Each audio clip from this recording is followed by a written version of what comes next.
Good morning. I'm presenting the paper inverse problem of Coulomb's law, preliminary results on Belém campaign. We are the collaboration with, we have collaboration with, light? No light?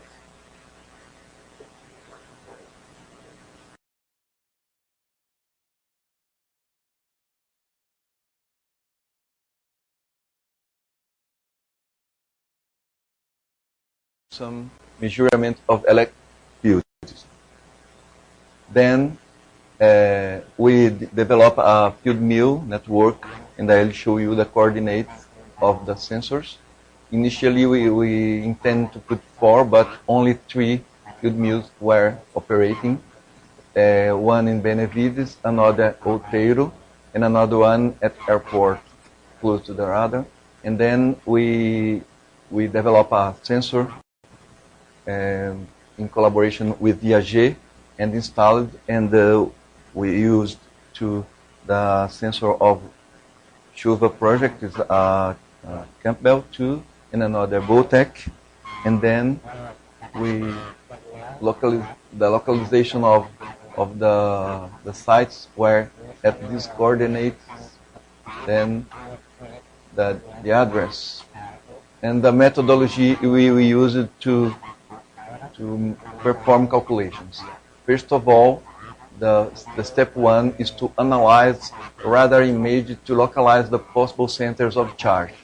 This suggestion was made for Steve Goodman in a discussion we had in Salvador. And step 2, construct the function R, where the index I refers to the position of field mill and J refers to the center of charge.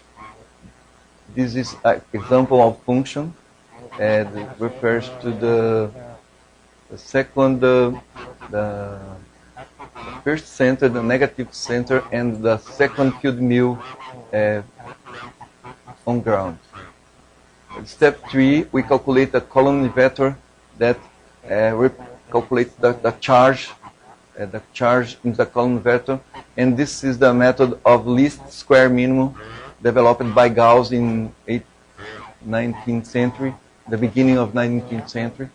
And then we have the measurement and the function that was analyzed here, and we have the possible solutions of charge centers.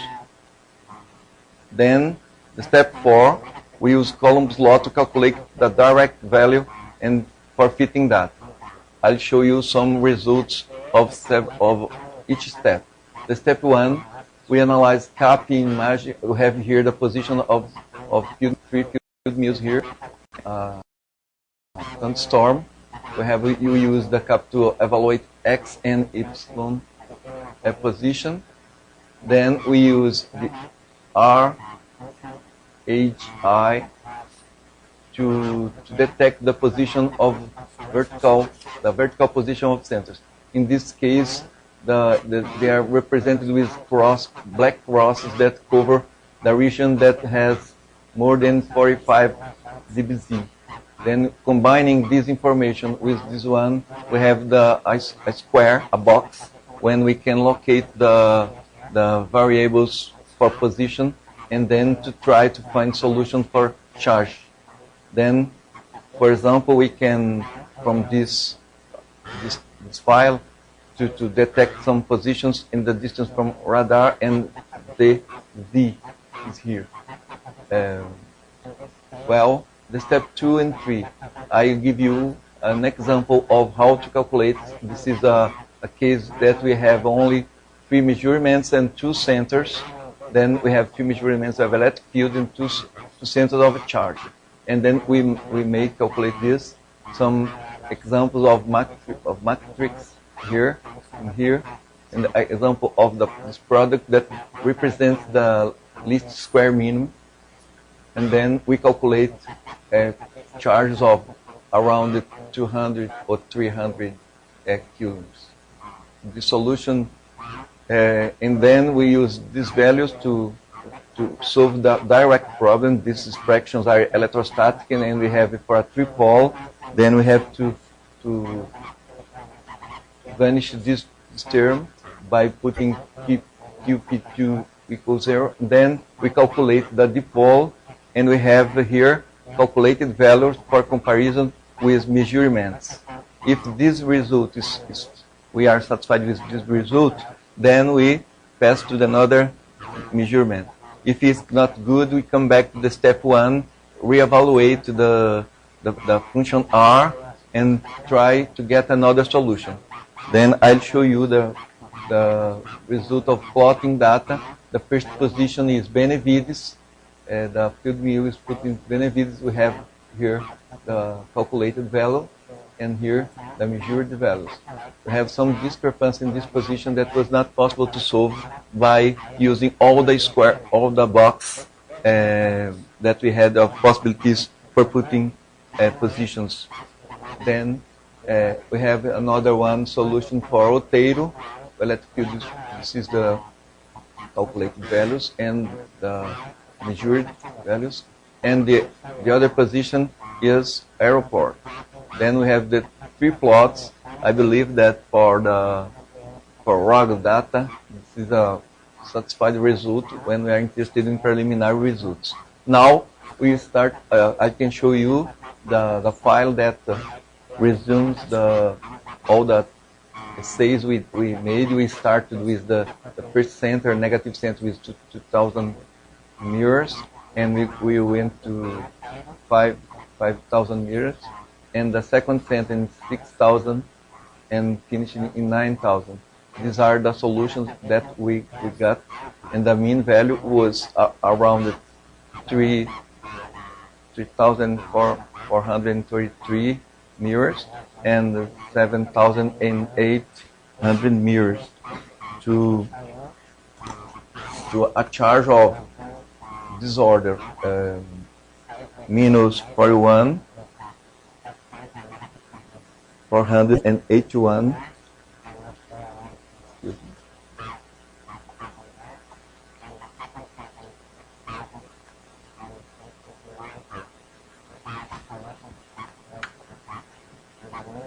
And the other one was 354. Another way to find this result I present here is not so usual. Excuse me. I have to show this. We create a label that allows to see both numbers, H1 and 2 here, and then we try to find some way to visualize the solution. And we have here the height of minimum center and the solution. Here we have, for example, the solution that corresponds to this one here, this charge here, and it was only to see the result in a graphical way to compare and to observe how possible fluctuations and other observations that could be interesting. It's only a graphical way to show the same result. And that discussion, this methodology is not closed before of the nature of the inverse problem that has infinite solution. Historically, this approach is used in geophysicist methods to detect massive objects underground. And then we have only positive values for math. In case of electric field, we have positive and negative, and these introduce infinite solutions, and we have to have a physical feeling set to recognize possible correct solution and possible wrong solutions. Then the main goal of this method is the increasing the knowledge of position of the charge centers. If we got a good information about this position, the solution is very confident. Then this knowledge, for example, of the position can be given for balloon studies. This study was made by Stolzenburg, Merbath, and Marshall. They put balloons inside the cloud and detect the positions of and density of charge centers, and then we can map these positions to use in the R function. Another solution was presented by the Henrique to use LMA data to detect the position of charge centers, and then with this we can perform calculation better. Then conclusions. I have 2 minutes. Conclusions. In this paper, we present a methodology for calculating charge structure in convective clouds. The electric field measured by a network of field mu is fitted by calculated field and seems to be reasonable agreement for me, at least. And the magnitude and location of charge centers were calculated, and charge magnitude is of this order. This order is one order greater than the literature, and we are interested in understanding this. This is the mean solution around this point, and with this charge, negative center, and around this point is this positive charge. We can notice that they are very, very strong. And in the afternoon, I believe Evandro will present a comparison of fields between other sites, and we will notice that the fields in Belém are stronger than in Vale do Paraíba, and I have no idea why. This result is greater than the values presented in literature. For a better improvement of this methodology, we recommend the use of other techniques that allow detect the position of centers and the sign of charges in that centers. Thank you very much for your attention. Thanks, Monsieur. We have time for questions before the break. I know that everybody's anxious to drink coffee.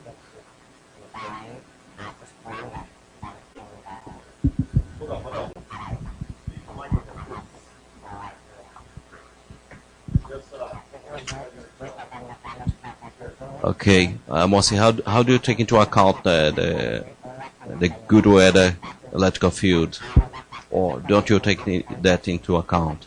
The fair weather. The good weather electrical field. Good weather. I don't understand. Fair weather. Fair weather.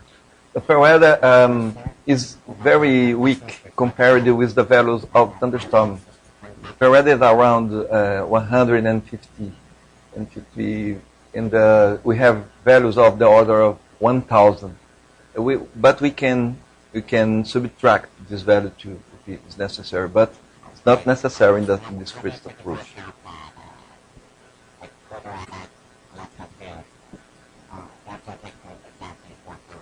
Okay, no more questions?